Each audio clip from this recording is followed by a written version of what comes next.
সরকারি চাকরিজীবীদের জন্য নতুন পে স্কেল দেওয়ার বিষয়ে বর্তমান সরকার প্রতিশ্রুতিবদ্ধ হলেও এই মুহূর্তে নতুন পে স্কেল বাস্তবায়নের ব্যাপারে ধীরই চলো নীতি বেছে নিয়েছে সরকার। প্রিয় সরকারি চাকরিজীবী ভাই ও বোনেরা, আজকের সকালের আপডেট নিউজে আপনাদের স্বাগতম। যারা আমাদের চ্যানেলে নতুন তারা এখনই চ্যানেলটি সাবস্ক্রাইব করুন, আর হ্যাঁ, অবশ্যই কমেন্ট করে জানাবেন আপনারা কে কোন জেলা থেকে আমাদের ভিডিওটি দেখছেন। তবে চলুন কথা না বাড়িয়ে আজকের সর্বশেষ সংবাদটি জেনে নিন। বিষয়টি নিয়ে ইতোমধ্যে পে কমিশনের চেয়ারম্যান জাকির আহমেদ খানের সঙ্গে একটি দীর্ঘ, অত্যন্ত গুরুত্বপূর্ণ ও রুদ্ধদ্বার বৈঠক করেছেন বর্তমান সরকারের অর্থমন্ত্রী আমির খসরু মাহমুদ চৌধুরী। অর্থ মন্ত্রণালয়ের সভাকক্ষে অনুষ্ঠিত এই বিশেষ বৈঠকে পে স্কেল বাস্তবায়নের বিষয়ে চেয়ারম্যানের সার্বিক মতামত এবং কমিশনের সুপারিশগুলো অত্যন্ত গুরুত্বের সঙ্গে শ্রবণ করেছেন অর্থমন্ত্রী। একই সঙ্গে বর্তমান সরকারের সামষ্টিক অর্থনৈতিক অবস্থান, রাজস্ব আদায়ের নাজুক পরিস্থিতি এবং বাস্তবতার নানাবিধ সীমাবদ্ধতা সম্পর্কেও চেয়ারম্যানকে বিস্তারিতভাবে অবহিত করেছেন আমির খসরু মাহমুদ চৌধুরী। অর্থ মন্ত্রণালয়ের একাধিক নির্ভরযোগ্য এবং উচ্চপদস্থ সূত্রে জানা গেছে যে দেশীয় অভ্যন্তরীণ বাজারের অস্থিরতা এবং আন্তর্জাতিক বিভিন্ন জটিল ভূ-রাজনৈতিক পরিস্থিতির কারণে এখনই তাড়াহুড়ো করে বিশাল অঙ্কের এই পে স্কেল বাস্তবায়নের বিষয়টি একেবারেই ভাবছে না সরকার, বরং অর্থনীতিকে একটি স্থিতিশীল পর্যায়ে নিয়ে আসাই এখন তাদের প্রধান লক্ষ্য। সূত্র আরও জানিয়েছে, বর্তমান বিশ্ব অর্থনীতির টালমাটাল পরিস্থিতির প্রেক্ষাপটে এবং দেশের ভেতরে চলমান মূল্যস্ফীতির ভয়াবহ চাপের কারণে সরকারের পক্ষ থেকে প্রায় সব বিষয়ে কঠোর কৃচ্ছতা সাধনের সিদ্ধান্ত নিয়ে রাষ্ট্র পরিচালনা করছেন তারেক রহমানের নেতৃত্বাধীন নবনির্বাচিত সরকার। অর্থনীতিকে খাদের কিনারা থেকে টেনে তুলতে এই কৃচ্ছতা সাধনের কোনো বিকল্প নেই বলে মনে করছেন নীতি নির্ধারকরা। এর অংশ হিসেবে সরকারি কর্মচারীদের যে কোনো ধরনের অপ্রয়োজনীয় বিদেশ ভ্রমণ সম্পূর্ণ বাতিল করা হয়েছে। পাশাপাশি নতুন বিলাসবহুল গাড়ি কেনা, অফিস সজ্জিতকরণ, নতুন কম্পিউটার এবং আইটি সামগ্রী কেনা সহ কোনো প্রকার বিলাসী বা কম গুরুত্বপূর্ণ প্রকল্প না নেওয়ার জন্য সরকারের শীর্ষ পর্যায় থেকে প্রতিটি মন্ত্রণালয় ও বিভাগকে কড়া নির্দেশনা দেওয়া হয়েছে। এমন এক চরম সংকটময় অর্থনৈতিক পরিস্থিতিতে এবং রাজস্ব ঘাটতির কালে সরকারি চাকরিজীবীদের জন্য নতুন পে স্কেল বাস্তবায়নের মতো বিশাল খরচের বিষয়টি কোনোভাবেই এই মুহূর্তে জনসমক্ষে বা সংসদের সামনে আনতে চায় না সরকার। সরকারের শীর্ষ নীতি নির্ধারকরা এবং অর্থনৈতিক উপদেষ্টারা দৃঢ়ভাবে মনে করছেন, এখন নতুন পে স্কেল ঘোষণা করে তা বাস্তবায়ন করা হলে তা দেশের সামষ্টিক অর্থনীতিতে মারাত্মক ও বহুমুখী চাপ ফেলবে, যা সামাল দেওয়া সরকারের পক্ষে প্রায় অসম্ভব হয়ে দাঁড়াবে। এদিকে সচিবালয় ও বিভিন্ন সরকারি দপ্তরে গুঞ্জন হিসেবে নতুন পে স্কেল বাস্তবায়নের জন্য আসন্ন বাজেটে আগে থেকে বরাদ্দ থাকা প্রায় 40,000 কোটি টাকা বিদ্যুৎ ও জ্বালানি সহ সাধারণ মানুষের জন্য ফ্যামিলি কার্ডের মাধ্যমে ভর্তুকি খাতে স্থানান্তরিত করা হয়েছে বলে একটি সংবাদ দ্রুত ছড়িয়ে পড়েছে। সরকারের যুক্তি হল, নিম্ন আয়ের সাধারণ মানুষকে বাঁচিয়ে রাখা এখন সবচেয়ে বেশি জরুরি।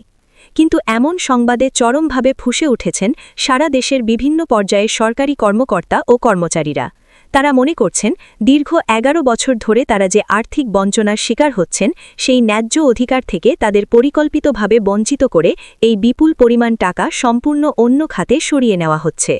এর তীব্র প্রতিবাদে তারা সারা দেশে ঐক্যবদ্ধ হয়ে কঠোর থেকে কঠোরতর আন্দোলনের কর্মসূচি ঘোষণা করে রাজপথে নামার চূড়ান্ত প্রস্তুতি নিচ্ছেন। তাদের দাবি, কোনোভাবেই কর্মচারীদের পে স্কেলের টাকা অন্য কোনো প্রকল্পে নেওয়া যাবে না। অপরদিকে চলমান ইরান, ইসরায়েল এবং যুক্তরাষ্ট্রের মধ্যকার ভয়াবহ যুদ্ধ পরিস্থিতি বাংলাদেশ সহ পুরো বিশ্ব অর্থনীতিতে সামনের দিনগুলোতে আরও কতটা নেতিবাচক ও ধ্বংসাত্মক প্রভাব ফেলবে তা নিয়ে বারবার সতর্ক করেছে আন্তর্জাতিক মুদ্রা তহবিল বা IMF। এই উদ্বেগজনক যুদ্ধ পরিস্থিতির কারণে এবং মধ্যপ্রাচ্যে উত্তেজনা ছড়িয়ে পড়ায় বিশ্ববাজারে জ্বালানি তেলের দাম প্রতিদিন লাফিয়ে লাফিয়ে বাড়ছে, সেই সঙ্গে আন্তর্জাতিক পণ্য সরবরাহ চেন মারাত্মকভাবে বিঘ্নিত হচ্ছে এবং জাহাজ ভাড়া কয়েক গুণ বেড়ে গেছে। একই সঙ্গে দেশের শীর্ষস্থানীয় অর্থনীতিবিদরা ড. মুহাম্মদ ইউনুসের নেতৃত্বাধীন বিগত অন্তর্বর্তীকালীন সরকারের ঘোষিত পে কমিশনের সুপারিশ সরাসরি এবং অপরিবর্তিত অবস্থায় বাস্তবায়ন না করে এর যৌক্তিকতা যাচাইয়ের জন্য আলাদা একটি স্বাধীন মূল্যায়ন কমিশন গঠনের জোরালো সুপারিশ করেছেন। এমন বহুমুখী দেশি ও বিদেশি চাপের মুখে সরকারি চাকরিজীবীদের জন্য দীর্ঘ প্রতীক্ষিত ও ঘোষিত পে স্কেল বাস্তবায়ন নিয়ে এক নতুন এবং গভীর রাজনৈতিক ও অর্থনৈতিক জটিলতায় পড়েছে বর্তমান বিএনপি সরকার।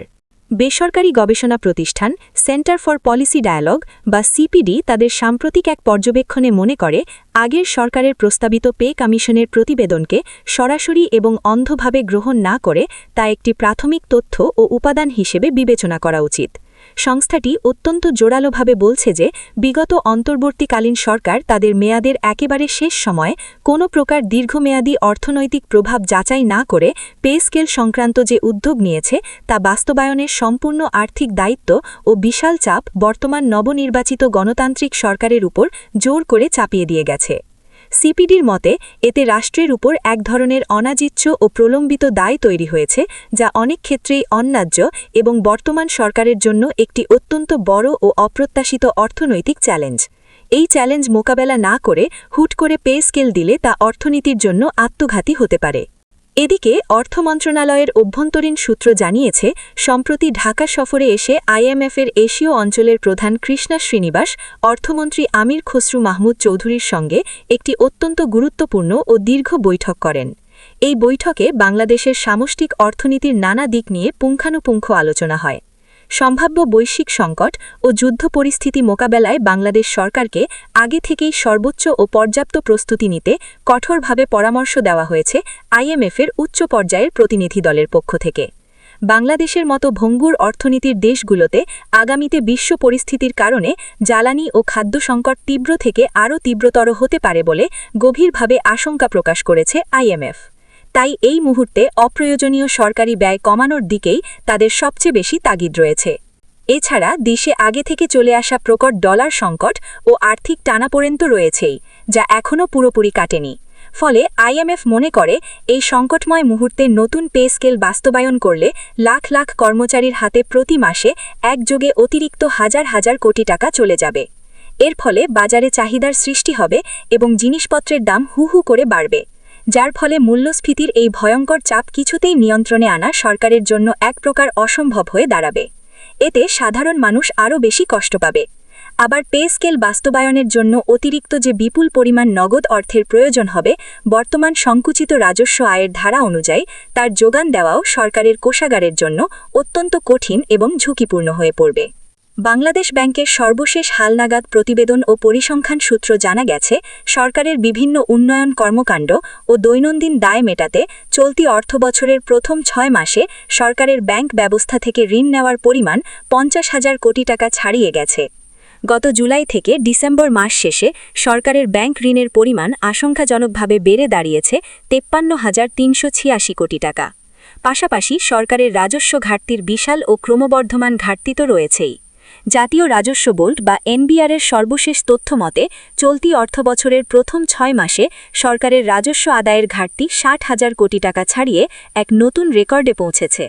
চলমান বৈশ্বিক যুদ্ধ পরিস্থিতির কারণে এবং আমদানি ও রপ্তানি ব্যবসায় মারাত্মকভাবে ব্যাহত হওয়ায় এবং দেশীয় ব্যবসায়িক কার্যক্রমে স্থবিরতা থাকায় বছর শেষে এই রাজস্ব ঘাটতির পরিমাণ আরও অনেক দূর যেতে পারে বলে ধারণা করছেন দেশের শীর্ষ অর্থনীতিবিদরা। উল্লেখযোগ্য ও উদ্বেগের বিষয় হল, নবম পে স্কেল দ্রুত বাস্তবায়নের দাবিতে রবিবার 5 এপ্রিল থেকে 10 এপ্রিল শুক্রবার পর্যন্ত টানা 6 দিনের দেশব্যাপী সর্বাত্মক আন্দোলন কর্মসূচি ঘোষণা করেছে বাংলাদেশ সরকারি কর্মকর্তা ও কর্মচারী কল্যাণ সমিতি। তাদের এই আকস্মিক ও কঠোর ঘোষণায় সারা দেশের প্রশাসনে এক ধরনের অজানা অস্থিরতা ও স্থবিরতা বিরাজ করছে।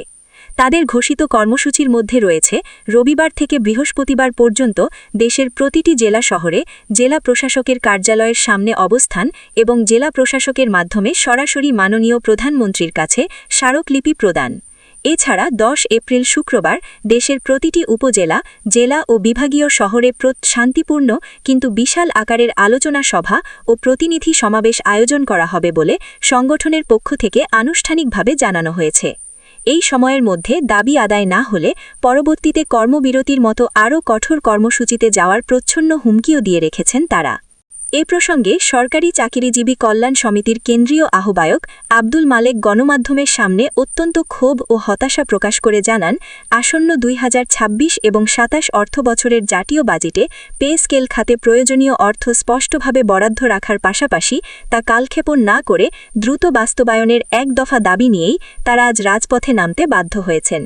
তিনি অত্যন্ত আক্ষেপের সাথে বলেন, সরকারকে এই রূঢ় ও বাস্তব বিষয়টি অবশ্যই বুঝতে হবে যে 2015 সালে অষ্টম পে স্কেল বাস্তবায়নের পর দীর্ঘ 11 বছর পেরিয়ে গেলেও এখনও পর্যন্ত কর্মচারীদের জন্য নতুন কোনো পে স্কেল বা বেতন কাঠামো বাস্তবায়ন করা হয়নি।